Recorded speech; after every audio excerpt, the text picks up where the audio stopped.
Volunteers, thank you so much for joining us today. Welcome to our next talk about kitchen organization. We are here with professional organizer Pam. Today we will be talking about recycling and organizing and how the two go hand in hand. So Pam, thank you so much for being with us. And today's icebreaker question is, if you were a pasta, what pasta would you be? I was a pasta. I think I'd be bow tie pasta. Those little bow ties. Fun and fancy. Fun and fancy, yeah. Oh yeah, that's me. So part of organizing is decluttering our items. And as we are decluttering and considering what to keep and what to get rid of, how can we incorporate recycling into that practice so that our items are not all just going to the landfill? Yes, so when you are organizing the kitchen, it's best to take like one cabinet or one shelf at a time, and you take things down. And what you're looking for with recycling is you're looking for those jars, empty jars where they have pickles and olives and things like that. A lot of people will keep those to use for other things, and there's only so many that you are going to need. So what happens is you start rinsing those out, cleaning them and putting in the shelf, and then suddenly you have maybe 8 or 10, and you realize, wow, you know, I probably could just do 4, maybe one of each size, or 2 one size. So that's one way, is to look at, okay, what can I put in recycling, especially because we're talking about glass containers. And another trick is make sure you go ahead and put the glass bottle and the tin lid separate, because in recycling, these things go down and people are sorting, and sometimes under pressure, certain things will break or pop off, especially like a plastic water bottle. And so these things would go flying. So for everyone's safety, please disconnect any lids that you have on your jars and bottles. Whenever we say recycling, I typically picture like a recycling facility. Mm-hmm. Would donating foods or regifting items, could that also kind of fall under recycling?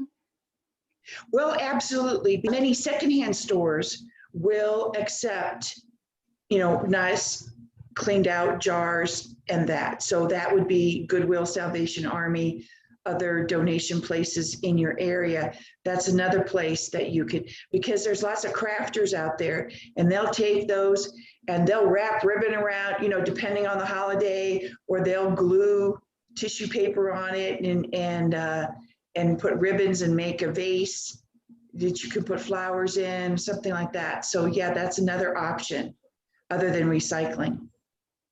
So pass it along so your trash becomes someone else's treasure. There you go. Yes, yes. If we are concentrating on making a real good effort to reduce our impact on the environment, what are some ways that we can introduce that into our decluttering routine? Well, certainly it starts where you buy items. So if you can resist having to put them in plastic bags, you know, those tomatoes and potatoes are just hanging out there, and instead of putting them in one of the plastic bags at the store, can you just put it in your cart and then directly into your canvas bag or whatever recycling bag that you are using to then take things home with? That's one thing. And then the other thing is to ask yourself, yes, what are you willing to put together at home instead of buying a prepackaged item in a big plastic container? Those are the things I can think of. How about for you, Chef? What else do you see is a way that we can reduce?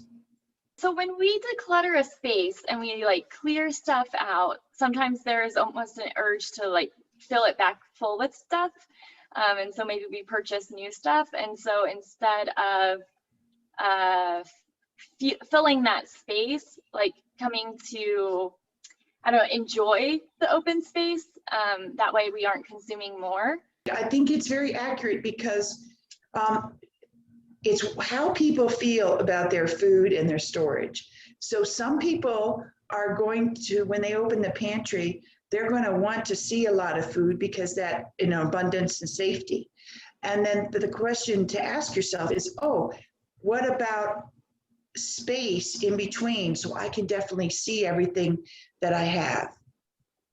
And so that is going to be different for every person. They just feel better if they have extra packets for miso soup and the chicken noodle soup for when they're sick. They don't have to worry, and send somebody to the store. They know they've got 2 cans of chicken noodle soup in there at all times, that kind of thing. And so we've talked a little bit about reusing items.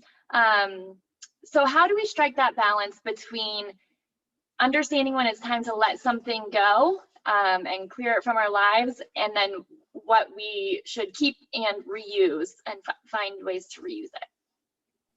Well, it's a moment to moment, day to day, and also season to season, depending on what's going on. And so the thing is to have it just be fluid.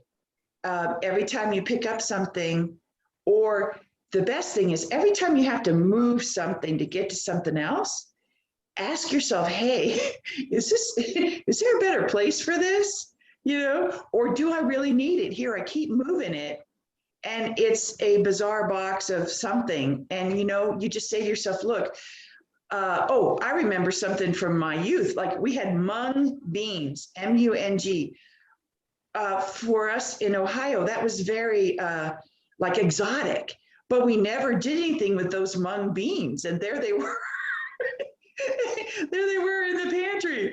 So that's one way to go about it and to make it playful for yourself.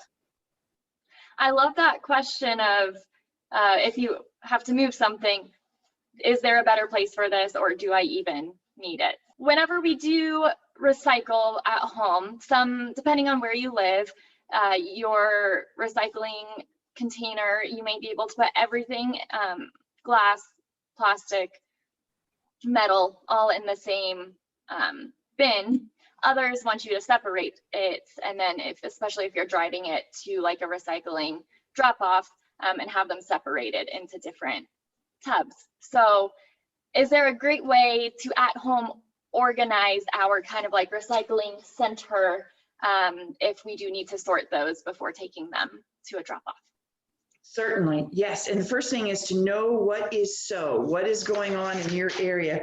So that's why I have on my side of my refrigerator, I have this with a magnet, and it gives pictures and says what we can use and not. And I really admire people who are willing to separate the glass and the metal. Luckily, where I live, we just have one big blue tub.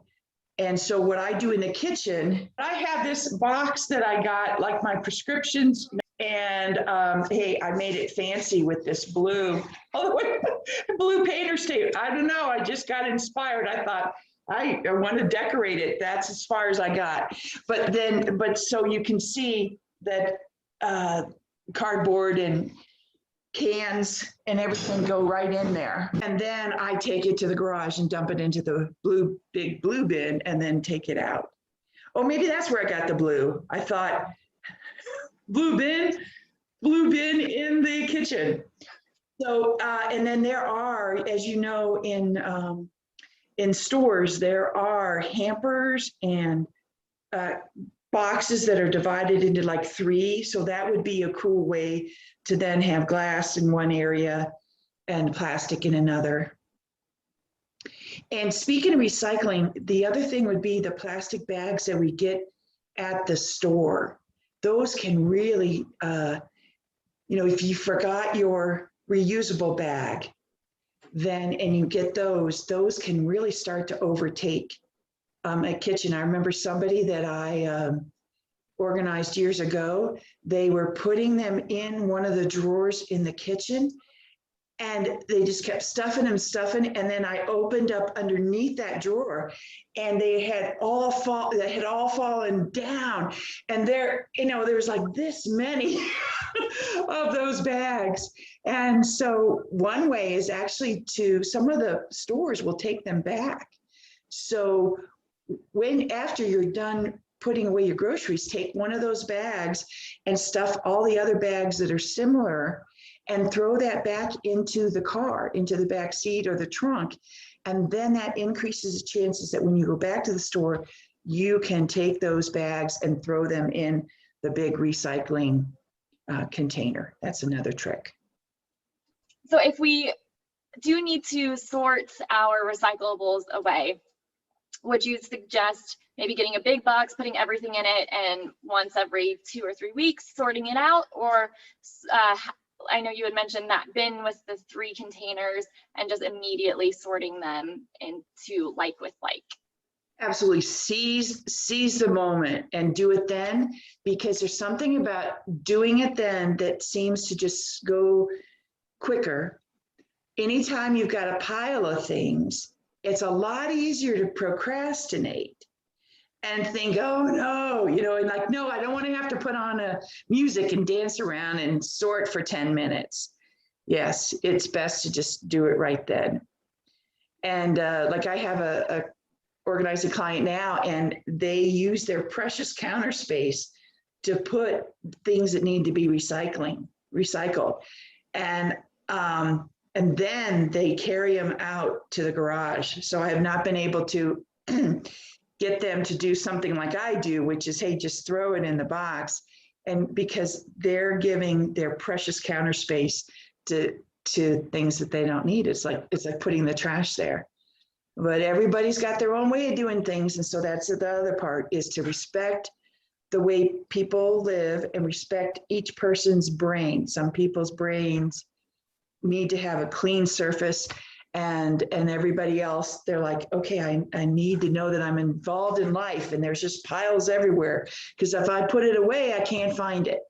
So that's the big thing, is to respect everybody's brain and need for their type of order.